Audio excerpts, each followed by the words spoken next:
Ամեն ընտանիք մի օր կարող է կանգնել մի հարցի առջև, ում վստահել ամենասիրելի մարդկանց, երբ ծնողները արդեն տարիքով են, երբ պետք է վերականգնվել հիվանդությունից հետո, երբ պարզապես մենք հեռվում ենք և չենք կարող ամեն օր լինել իրենց կողքին, ամենակարևորը դառնում է վստահությունը։ Ես այսօր մեկ գաված սուրճի եմ հրավիրել հոգատար խնամք ընկերության հիմնադիր գեղեցկուհի Մարիաննա Ասլանյանին, ով իր աշխատանքի հիմքը դարձրել է հենց այդ վստահությունը։ Սկսեցինք։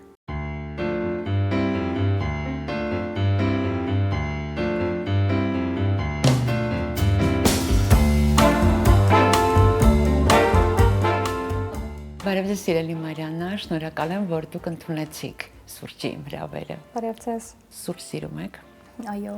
Ես շատ համեղ սուրճ եմ հյուրասիրում, սրճենք եւ զրուցենք։ Շնորհակալ եմ։ Սովորաբար յուրաքանչյուր նախաձեռնության ետևում միշտ լինում է որևէ պատմություն։ Այնց հետաքրքիր է, որն է ձեր պատմությունը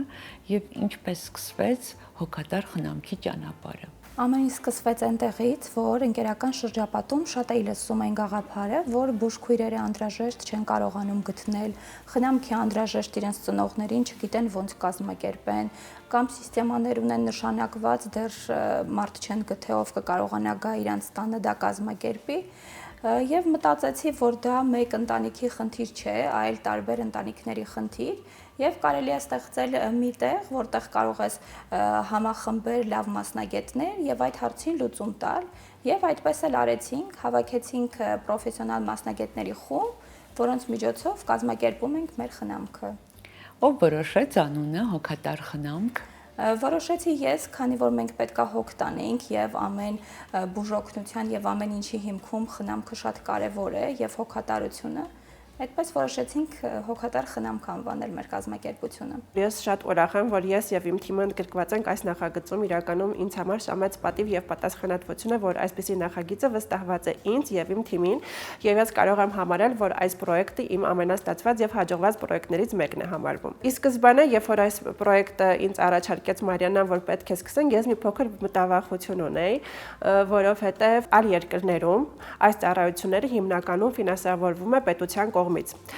բայց ցավոք սրտի մեր մոտ դեռ այդպես չի գործում եւ ես անընդհատ մտածում եմ, թե ինչպես այս ծառայությունը կշահարկվի մեր շուկայում։ Իմ մտավախությունները լրիվ անհիմն էին։ Թիմում հավաքված պրոֆեսիոնալ մասնագետների շնորհիվ մենք կարողացանք հասնել այս կետին եւ մենք ունենք մեր շահառուների վստահությունը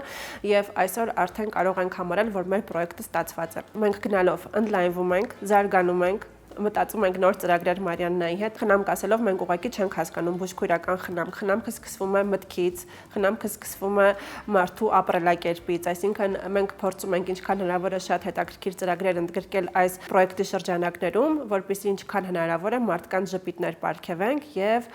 իրենք գոհ լինեն մեր աշխատանքից։ Դուք ասացիք, որ ձեր մերձակա շրջապատը բուժքույրերի, խնամակալների փնտրտուքների մեջ է։ Իսկ ինչու է այսօր Հայաստանում դժվար գտնել հոգատար խնամակալ կամ բուժքույր։ Որովհետև վստահությունը մարդկանց միմյանց հանդեպ կորել է, գիտենք բոլորս էլ, որ նույնիսկ տան համար կանչում ենք մաքրողներ եւ տանից ամեն ինչ կորում է, կամ լավ մասնագետներ չեն, մի երկու անգամ տեսել են, թե ինչպես են ներարկում կամ սիստեմա միացնում եւ իրենց համարում են բուժքույրեր։ Ինձ թվում է խնդիրը դրանից է, որ ամեն մարդու չես կարող վստահել։ Իսկ եթե դիմում ես կազմակերպության, արդեն այնտեղ աշխատում են ստուգված, լիցենզավորված մասնագետներ։ Շատ լավ։ Դեռ մենք ձեր կադրերին, մասնագետներին, թիմին կանդրադառնանք, բայց ինձ հետաքրքիր է, երբ մենք որևէ գործ ենք ձեռնարկում, անպայման ինչ-որ մտավախություններ ունենում ենք։ Ամենասկզբում որոնք էին ձեր վախերը։ Մտավախությունը երևի մեկն էր, որ չկարողանայինք լավ թիմ հավաքել, բայց այդքան էլ մեծ չէր, կարծում էի, որ կգտնենք այդ մասնագետներին եւ ստացվեց։ Հիմա մեզ մոտ աշխատում են ռեանիմացիոն բուժքույրեր, որոնք այս պահին եւս աշխատում են լավագույն կլինիկաներում, բուժքույրեր ունենք, որոնք տարիներով 10 տարի եւ ավել փորձ ունեն, եւ խնամակալներ։ Կարծում եմ մտավախությունը դա էր, բայց լուծում ստացավ։ Մեզ մոտ Հայաստանում ցավոք կան այնպիսի իրավիճակներ, որ մարդիկ պարտավոր են լինում դիմել բուժաշխատողներին խնամքի եւ խնամակալության համար։ Ինչով են տարբերում խնամքը եւ խնամակալությունը։ Խնամակալությունը դա մի գործընթաց է բուժքրոջ կողմից, որը իրականացվում է հիվանդի խնամքի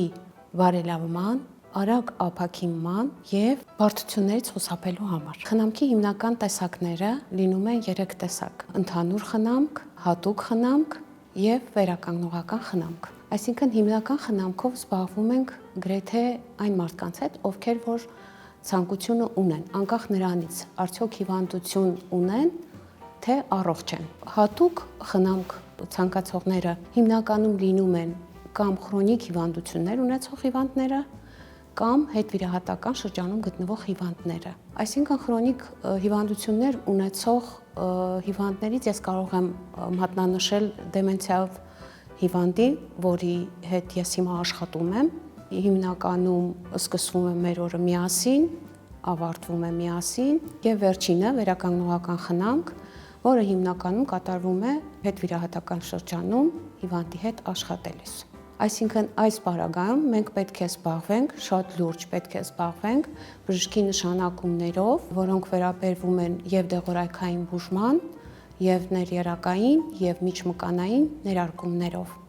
Եթե անհրաժեշտությունը կա բժշկի բացակայության դեպքում, նաեւ վերքերի մշակմամբ եւ չոր պահելու։ Սկսենք հիմա ձեր ծառայությունների շրջանակից։ Նախ առաջինը սկսենք ծանր հիվանդներից, ովքեր լուրջ վիրահատություն են տանում եւ միայն հիվանդանոցից դուրս գրվելով չի ավարտվում իրենց վերականգնողական խնամքը։ Կան մարդիկ, որ ինսուլտ են տարած լինում, որից հետո պետք է լուրջ վերականգնվեն։ Եվ երկարատև։ Այո, երկարատև, մարդիկ զոնդով են դուրս գրվում, որ իրենց պետք է կերակրվել եւ տարբեր այլ խնդիրներով, որ պետք է իրենց կողքին հուսալի մարդ լինի, ով որ տիրապետում է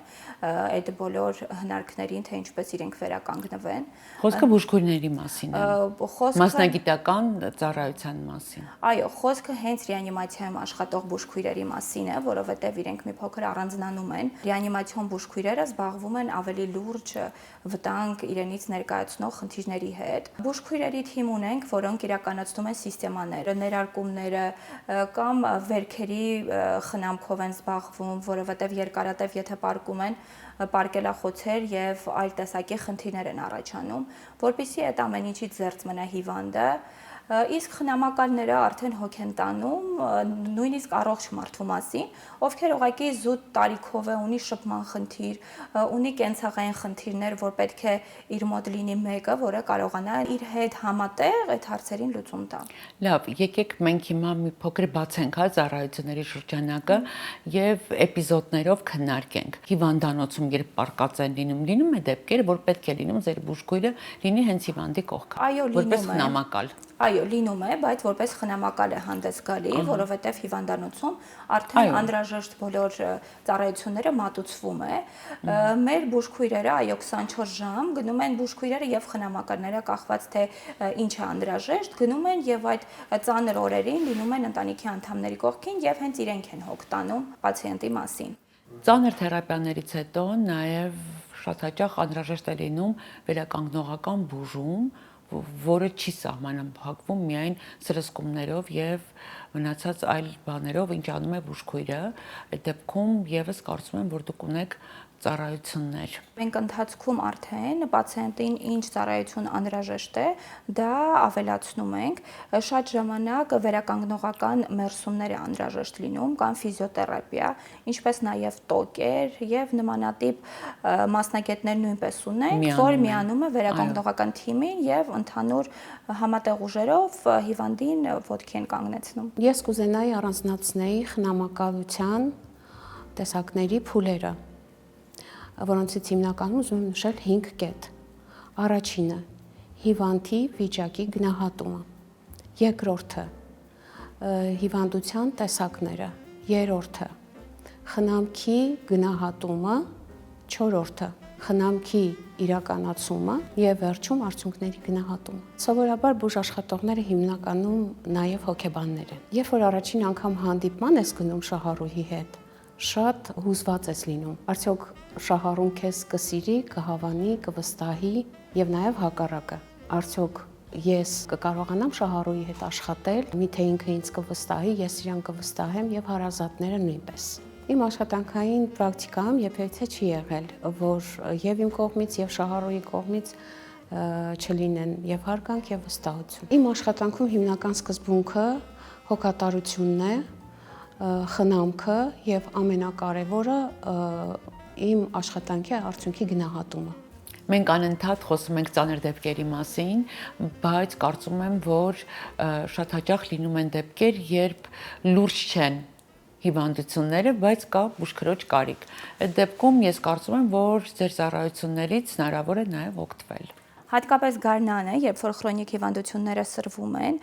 շատ հաճախ մարդիկ ունենում են ներարկումների կարիք եւ կաթիլայինների կարիք եւ վիտամինային կոմպլեքսներ, որը իրենց ամբողջ տարվա ընթացքում կօգնի առողջ լինելու համար եւ երբ որ արդեն իրենք ունեն բժշկի ցուցումով մեզ դիմում են, նշանակվում է կուրսը եւ բուժքույրը ամեն օր մոտենում է իրենց տուն եւ տան պայմաններում իրենց ներարկումները, կաթիլայինները կազմակերպում է։ Իսկ ինչով են զբաղվում ձեր խնամակալները տարեցների հետ։ Գնումներ են կատարում, կենցաղային գործեր են անում, ինչով են զբաղվում։ Իրենք զբաղվում են այն ամենով, ինչի կարիքը ունի տարեց մարդը։ Մարդիկ կան ուղղակի ունեն զուտ ժամանցի կարիք կամ առևտրի կարիք։ Օրը սկսվում է նրանով, մի գավաթ սուրճով իրենք նստում են, այո, եւ ընկերական զրույցից հետո սկսվում է արդեն իրենց օրական գրաֆիկը, արդեն նախօրոք իրենց հարազատները մեզ տալիս են գրաֆիկ, թե ինչ գրաֆիկով մենք պետք է իրենց հարազատներին խնամել, մեկին դեղատան դեղերն ենք գնում, մյուսին օրվա առևտուրն ենք անում, կերակուր ենք պատրաստում, երբեմն տան հիգիենային ենք հետևում, մի խոսքով ինչի կարիք ունի, խաղեր են խաղում միասին, եւ այսպես ինչի կարիք ունի փորձում ենք օգնել, որպեսզի իրենց միայնակ չզգան եւ իրենց կենցաղային բոլոր խնդիրները լուծված համարեն։ Կա ժամային սահմանափակում, թե չէ։ Սահմանափակում չունենք, սկսված 3 ժամից ծառայություն տրամադրում ենք եւ 24/7։ Մենք հարմարվում ենք շահառուի ցանկությունների եւ կարիքների հետ։ Եթե շահառուին պետք է որպեսզի խնամքը իրականացվի 3 ժամ գրաֆիկով, իրականացնում ենք 3 ժամ գրաֆիկով։ Ունենք նաեւ խնամակալներ, որոնք կարող են անցկացնել ձեր հարազատների, հիվանդների հետ նույնիսկ 24 ժամային գրաֆիկով։ Տարի խնդիրն է դարձել դեմենցիաները եւ հիմնականում տարեցներ ասելով հենց մենք իրենց նկատի ունենք, որովհետեւ թեկուզ իրենց կողքին կան ընտանիքի անդամներ, բայց իրենք հատուկ խնամքի կարիք ունեն եւ մեր խնամակալները հիմնականում իրենց անհրաժեշտությունը դրա մեջ է կայանում։ Մենք ունենք այսպիսի մի շատ հետաքրքիր ծառայություն, ես գիտեմ, որ բոլորն էլ տարիքային ոչ մի տեսակի սահմանափակում չկա, բոլորն էլ սիրում են ինչ-որ հետաքրքիր լավ ժամանակ անցկացնել խնջույքների, մասնակցել ընկերական հանդիպումներ, առիթներ, բայց ոչ բոլորն են կարողանում հաջորդ առավոտյան անցնել բնականon կյանքին։ Մեր պրոֆեսիոնալ եւ փորձառու բուժքույրերի շնորհիվ մենք կարողանում ենք միացնել այնպիսի կաթիլայիններ, որոնք նշանակված են հատուկ թերապևտի կողմից, որպեսզի իրենք շատ ավելի արագ վերականգնվեն եւ անցնեն իրենց բնականon կյանքին։ Դուք ինչպես եք ընտրում այդ մարդկանց, որոնց ձեր շահառուները վստահում են իրենց ամենաթանկ բանը, հարազատներին։ Այս սկզբունքով եք ընտրում։ Այո, իրենք միջև աշխատանքի անցնելը նախ ներկայացնում են, թե իրենք ինչ պատմություն են անցել, թե իրենք որտեղ են աշխատել, փորձում ենք կարծիք հավաքել իրենց մասին եւ որոշակի վերապատրաստվում են եւ անցնում են արդեն աշխատանքի։ Բայց իրենք հիմնականում այնքան են իրենց մասնագիտությանը տիրապետում, որ առանձնակի դժվարություն այդ հարցում չունենք։ Իսկ ընտրելիս ի՞նչն եք առաջին հերթին գնահատում։ Հոգատարությունը։ Մեր սոցիալական հարթակներում, մեր յուրաքանչյուր հրապարակման մեջ մենք ցանկանում ենք փոխանցել հետևյալ կոչը, որ մենք վստահելի կազմակերպություն ենք, ում կարող են դիմել եւ հանգիստ լինել, որ իրենց հարազատը գտնվում է ապահով եւ վստահելի ձեռքերում։ Այսինքն, մեզ մոտ աշխատում են միայն պրոֆեսիոնալ եւ մասնագիտացված բուժքույրեր եւ խնամակալներ։ Իրենք ունեն տարիների փորձ, իրենք ունեն լիցենզիա, այսինքն մենք երբ որ վերցնում ենք մեզ մոտ աշխատանքի մասնագետների, իրենք անցնում են բազմաթիվ տրեյնինգներ, վերապատրաստումներ, որից հետո արդեն սկսում են աշխատանքը հիվանդի հետ։ Մեր կոչը այն է, որ իրենք հանգիստ կարող են վստահել մեզ, որովհետեւ մենք հոգատար եւ վստահելի կազմակերպություն ենք։ Իսկ ինչ հատկանիշներ պետք է ունենա լավ խնամողը, մասնագիտական բարձր գիտելիքներ, թե մարդկային վերաբերմունք։ Երկուսը պետք է ունենա։ Գիտելիքներից բացի պետք է ինքը էությամբ լավ մարդ լինի, որ կարողանա օտար մարդուն հոգատարություն եւ ջերմ վերաբերմունք ցույց տա։ Մեզ հատկապես շատ դիմում են արտերկրից, քանի որ շատ շատերը Հայաստանում չեն գտնվում, բայց իրենց հարազատները այստեղ են եւ իրենց միայնակ են զգում եւ շատ են ուզում, որ իրենց հարազատների կողքին լինի վստահելի մարդ, հոգ տանի իրենց ամենասիրելիի մասին։ Շատ լավ, այ երբ առաջին անգամ դիմում է ձեզ ընտանիքը, ո՞րն է այն ամենակարևոր հարցը, որ դուք ուզում եք հասկանալ։ Ամենաառաջին հարցը, որ ուզում ենք հասկանալ, թե ինչ կողմնակի հիվանդություններ ունի պացիենտը, որովհետև շատ ժամանակ իրենք շատ մեղմ են ներկայացնում, որ ինքը լիարժեք առողջ է եւ այլն, բայց այդ կողմնակի ուղեկցող հիվանդությունները շատ կարեւոր են։ Մենք պետք է իմանենք ում հետ ենք աշխատում, որ կարողանանք համապատասխան մասնագետ ուղարկենք, որը տիրապետում է կոնկրետ այդ հիվանդությանը։ Երբեմն տարեց մարդիկ իրենք չեն ուզում, որ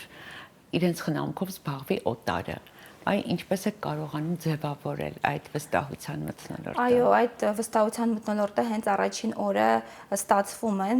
այդ իրենց տանն է լինում այդ վեճերը, միջև մեզ կանչելը, երբ որ մենք արդեն գնում ենք հանդիպման, այդ ջերմությունը ստեղծվում է, քանի որ մեր մասնագետները ինչ որ չափով էլ հոգեբան են, կարողանում են այդ վստահությունը շահել։ Քանի որ մենք անընդհատ շփվում ենք այնպիսի մարդկանց հետ, ովքեր ունեն խնամքի կարիք եւ իրենց էմոցիաները եւ հուզական այդ խոսքերը, ջերմ խոսքերը, որոնք իրենք մեզ ասում են, դա մեզ համար ամեն ինչ է, դա մեզ համար մոտիվացիա է, որպեսզի մենք ավելի առաջ գնանք, զարգանանք եւ հասնենք ավելի նոր բարձրունքների։ Ինչ արժեքներ երբեք թույլ չեք տա, որ խախտվեն ձեր կենտրոնում։ Մեր կազմակերպությունում շատ կարևոր է գաղտնիությունը, մենք թույլ չենք տալիս, որ այն ինչը որ կատարվում է Շահառուի տանը, այնտեղից դուրս գա։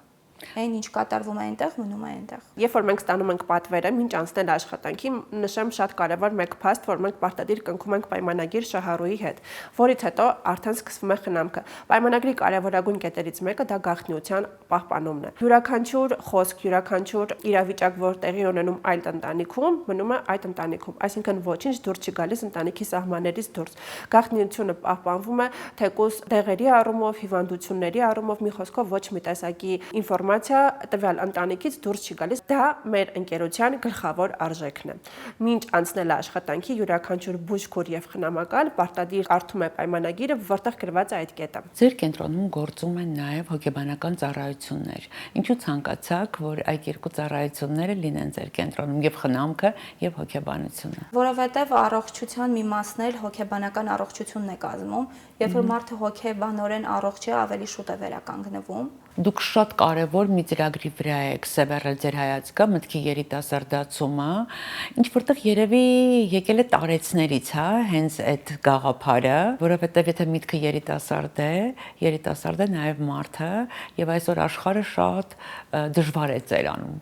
Կոպիտ կարող ենք ձևակերպել, բայց այդպես է։ Ինձ թվում է տարիքը կապ չունի, որովհետև հիմա կան երիտասարդ աղջիկներ կամ տղաներ, որոնք հոգով իրենց երիտասարդ չեն զգում եւ իրենց նայելով թվում է թե իրենք արդեն տարեց մարդիկ են։ Դրա համար կարծում եմ, որ այդ մտքի վրա պետք է աշխատել։ Մենք ունենք լավ մասնագետ Տիկին Նայրան, որը շատ լավ տիրապետում է այդ ամեն ինչին։ Ճիշտ կլիներ այս հարցին ինքը պատասխանել, բայց իր փոխարեն ասեմ ես, որ այո, շատ լավ ծրագիր է եւ հուսով եմ մեկ ուրիշ անգամ կգամ ձեզ հյուր եւ արդեն մանրամասն կպատմենք թե ինչ հաջողություններ ենք ունեցել այդ ոլորտում։ Իսկ առաջիկայում մեզ ինչ է սպասվում, հա։ Առաջիկայում բացի մտքի երիտասարդացումից մենք նոր ծրագիր ունենք, ավելի երիտասարդ խավի հետ ենք աշխատելու կանանց հետ, որպեսզի իրենց եսը իրենք կարողանան պահեն, իվենթներ ենք կազմակերպելու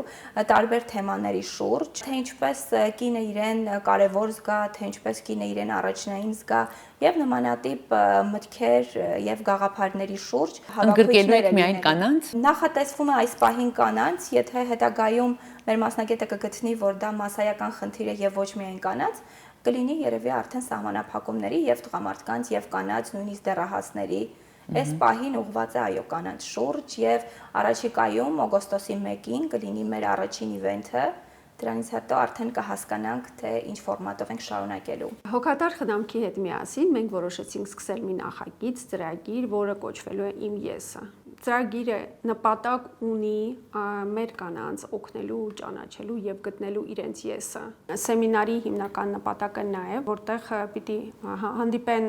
բազմաթիվ եւ զանազան պատմություններով կանայք, ովքեր պիտի կիսվեն իրենց փորձով եւ պիտի փորձենք խմբով քննարկել անձնային աճը, այսինքն կատարել խմբակային քոուչինգ։ Շատ կարեւոր է քոուչի կողմից ստեղծել անվտանգ եւ անկեղծ տարածք, որտեղ բոլոր մասնակիցները կարող են լինել մաքսիմալ անկեղծ եւ շատ կարեւոր է գաղտնիության սկզբունքը։ Ընթացքում պետք է լինեն որոշակի վարժություններ եւ մարդիկ կանայք հիմնականում պետք է հնարավորություն ունենան կիսվել իրենց անձնական փորձով եւ պատմել իրենց իսկ կյանքի նետած մարտահրավերների մասին։ Եվ մեկը մյուսի փորձը նայելով ինքն իր մեջ պիտի գտնի իր եսը, ինչպես չանել ուրիշների սխալները եւ ինչպես սովորել պահպանել եւ ճանաչել ուրիշի անձնական տարածքը։ Ճիշտ ընտրված անունից հոգատար խնամք կախված է շատ բան։ Մենք շատ հաճախ մոռանում ենք, որ ոչ միայն ֆիզիկապես, այլև հոգեպես մենք ունենք խնամքի կարիք եւ հենց այդտեղ կարելի է դարձնել ուշադրություն։ Ինչու ես համաձայնվեցի սեմինարում ընդգրկել միայն կանանց, որովհետև կինը ինքնին հանդիսանում է կյանքի սկզբնաղբյուր եւ իրենով ներդաշնակ կինը ներդաշնակ է նաեւ իրեն շրջապատող աշխարհի հետ եւ այդպես իսկ ձևավորվում է առողջ հասարակություն։ Որոնք են մարդկանց ամենահաճախ ձեզ տրվող հարցերն ու մտահոգությունները։ Նախ ամենաառաջին հարցը, թե իրենց հարազատը ինչպես կմերվի մեր աշխատողի հետ, որովհետև տարեցները արդեն իսկ շփման խնդիր ունեն, միայնությունը իրենց շատ է դուր գալիս եւ իրենք չեն ուզում այդ իրենց միայնությունը կոտրել եւ ընկերակցող իրենց կողքը լինի։ Իրենք մտածում են, որ իրենք դեռ երիտասարդ են, դեռ կարող են ամեն ինչ իրենք ինքնուրույն անել։ Դուք առաջիններից եք, իսկ առաջինը լինելը շատ դժվար է, որովհետև դուք պետք է ստերեոտիպներ ջարդեք։ Այս ծառայությունը արդեն Հայաստանում կարողացել է դառնալ մշակույթ։ Դեռ կարծում եմ ոչ, դեռ մի փոքր աշխատանք պետք է կատարվի, հատկապես այդ հոգեբանական ոլորտում, որովհետև տարեցները կամ շահառուները, երբ որ լսում են հոգեբան բառը կամ սոցիալական աշխատող բառը, այնքան վատ են տանում, որ դա ինձ թվում է դեռ մեր մշակույթի մի մասը չի կազմում։ Բայց մենք փորձում ենք այնպես անել, որ կարողանանք դա նաև մտցնել մեր իրականության մեջ։ Մեր երկրում մի փոքր ընդունված չէ այս ծառայությունը, այստեղից սկսեմ, եւ ես գիտեմ շատ ընտանիքներ, որտեղ իրանք ունեն խնամակալի կարիք, բայց ինչ-ինչ պատճառներով չեն դիմում։ Ես ուզում եմ ասել, որ հանգիստ կարող եք դիմել մեր ընկերությանը։ Ձեզ վստահեցնում եմ, որ դուք այստեղ կգտնեք այնպիսի խնամակալների, որոնք ձեր ընտանիքում կդառնան ընկեր։ Այսինքն իրանք ուղղակի չեն գնում, խնամում եւ դուրս գալիս գնում։ Իրանք հետագայում դառնում են ընկեր։ Իրանք անընդհատ կապ են պաշտպանում հարազատների հետ։ Միշտ տեղյակ են պահում հարազատներին խնամվողի վիճակի, հոգեբանական վիճակի հետ եւ քանի որ մենք ունենք նաեւ հոգեբանական ծառայություններ, այդ բոլորը գումարվում են իրար եւ մենք հասնում ենք իդեալական արդյունքի։ Կարող եք հանգիստ դիմել մեր ընկերությանը եւ զբաղվել ձեր աշխատանքով, գնալ աշխատանքի, ինչու՞ չէ նաեւ լինում են դեպքեր, երբ որ ցանկանում են օրինակ գնալ հանգստի, բայց քանի որ ունեն տանը հարազատ, ով խնամքի կարիք ունի, չգիտեն թե ում թողնել հարազատի խնամքը։ Կարող եք հանգիստ կազմակերպել ձեր հանգիստը եւ հարազատի խնամքը վստահել մեր ընկերությանը։ Դուք տնտեսագետ եք եւ լավ տնտեսագետ եք, դուք մի կողմ եք թողել ձեր կարիերան եւ զբաղված եք սոցիալական ոլորտում։ Այդ տնտեսագետի փորձը ինչ որ առավելություններ տալիս է ձեզ այս ոլորտում։ Ես կարծում եմ, որ դա ինձ օգնում է խնդիրներից չվախենալ եւ մտածում եմ, եթե որևիցե մի խնդրի առաջ կանգնենք, կկարողանանք ավելի մտածված եւ հեշտ լուծում տալ դրան։ Երիտասարդ, գեղեցիկ, միշտ ոճային, միշտ խնամված եւ այսպիսի խնդրաշատ, հոգսաշատ ոլորտ։ Ծանր հոգսաշատ օրվանից հետո դուք որտեղ եք լիցքավորվում։ Լիցքավորվում եմ տանը երեխաներիս շուրջ, երեխաներից գրկելով եւ համբուրելով։ Ինչ երազանք ունեք կենտրոնի համար առաջիկա 5 տարիներին։ Գաղափարներ շատ կան, առաջիկայում պլանավորում ենք ստեղծել կենտրոն, որտեղ հենց հիվանդանոցից դուրս գրվելուց հետո կարող են իրենց հարազատներին տեղափոխել մեզ մոտ, որտեղ մենք կխնամենք, կառողջացնենք եւ հնարավորինս արագ իրենք կկարողանան գնալ տուն, այսինքն չենք սահմանափակվի միայն տնային խնամքով։ Եթե հիմա մեզ լսող մեկը որոշեց, որ ձեր ծառայությունը պետք է իր ընտանիքին, որն է առաջին քայլը, որից պիտի սկսեք։ Մենք այց ենք կատարում Շահառոյի տուն, հասկանում ենք, թե ինչ խնդիրներ մենք պետք է լուծենք, ինչ հիվանդությունների տեր է այդ մարդը եւ ինչ բնավորության տեր է, որպեսզի կարողանանք հասկանալ, թե մեր աշխատակիցներից որը կհամապատասխանի իրենց իրավիճակին։ Այնուհետև մեկ այց է կատարվում փորձնական, եթե ամեն ինչ հարմար է, մասնագետի փոփոխություն պետք չէ, սկսում ենք աշխատանքը։ Ասում են մարդու մասին ամենաշատը խոսում է այն վերաբերմունքը, որ նա ունի ամենախոցելի մարդկանց հանդեպ։ Այսօր մեկ անգամ եւս մենք համոզվեցինք, որ խնամքը միայն մասնագիտություն չէ, այլ առաջին հերթին հոգատարություն է, ջերմություն եւ վստահություն։ Թող ոչ մի ընտանիք իրեն մենակ չզգա իր դժվար պահերին, բայց եթե այնուամենայնիվ ունի օգնության կարիք, թող վստահ լինի, որ կան մարդիկ, ովքեր այդ դժվար ճանապարհը կանցնեն իրենց հետ միասին։ Ես շնորհակալություն եմ հայտնում ձեզ այս ջերմ անկեղծ զրույցի համար եւ հաջողություններ եմ մաղթում ձեր շատ կարեւոր գործի մեջ։ Շնորհակալ եմ շատ հաճելի էր։